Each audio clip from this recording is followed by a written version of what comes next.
407 years ago, our fathers brought forth on this continent a new nation, conceived in liberty and dedicated to the proposition that all men are created equal.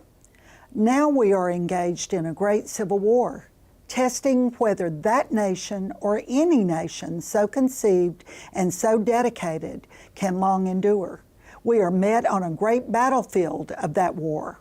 We have come to dedicate a portion of that field as a final resting place for those who here gave their lives that that nation might live. It is altogether fitting and proper that we should do this.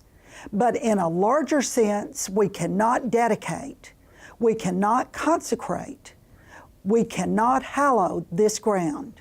The brave men, living and dead, who struggled here have consecrated it, far above our poor power to add or detract. The world will little note nor long remember what we say here, but it can never forget what they did here.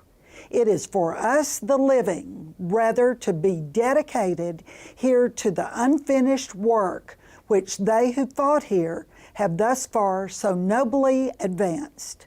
It is rather for us to be here dedicated to the great task remaining before us, that from these honored dead we take increased devotion to that cause for which they gave the last full measure of devotion, that we here highly resolved that these dead shall not have died in vain, that this nation, under God, shall have a new birth of freedom, and that government of the people, by the people, for the people, shall not perish from the earth.